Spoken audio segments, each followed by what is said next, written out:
Hello, Collective! Tingnan natin may mga possible na paparating sa inyo ngayong March.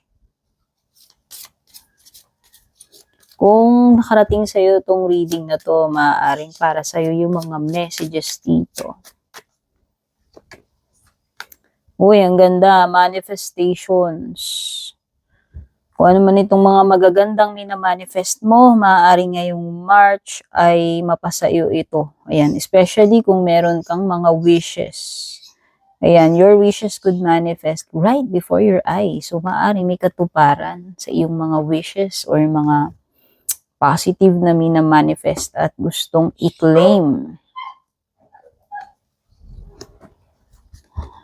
Okay, kung nasa social media ka, this is a good card na mag-grow ang iyong community. Okay, kung may page ka, may channel ka, may business ka, whether sa social media yan, maaaring lumaki yung community. Ibig sabihin, malayo yung marating ng name mo, ng reputation mo, mag-grow yung mga followers mo, subscribers mo, clients mo, customers mo. Ano pa?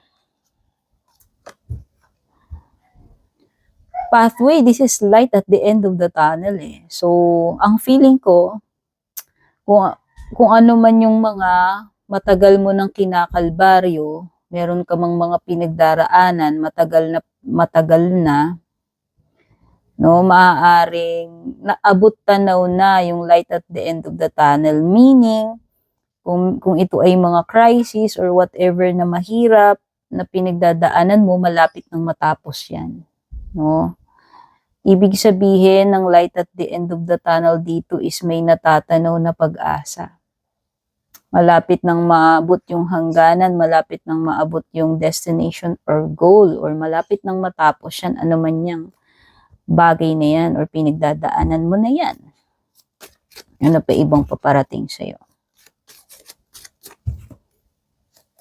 Kahit ano pong zodiac sign ninyo ha, general reading po ito. O, di ba? Dito pa lang sa manifestations card mo, nagmamanifest na matutupad yung wish mo. Ito na naman. Kaya kung meron kang specific wish, pinagdarasal, hinihiling, minamanifest, maaaring matupad talaga yan ngayong March. O, ito yung crown eh. Ibig sabihin,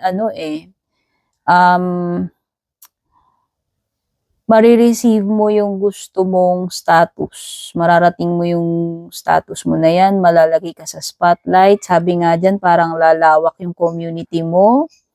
Magiging known ka, famous, dadami yung followers mo, clients mo, etc.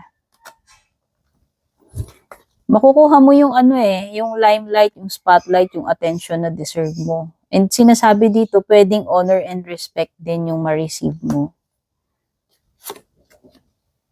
Persevere and you will overcome problems. O di ba sabi ko nga, mahaba man yung path na tinatahak dito, magtiis ka lang, magtiyaga ka kasi malapit nang matapos yan. Ayan, mau-overcome mo na kung ano man itong mahabang process or pinagdadaanan mo na yan, kung pagsubok man yan or whatever. Patayng tarot cards.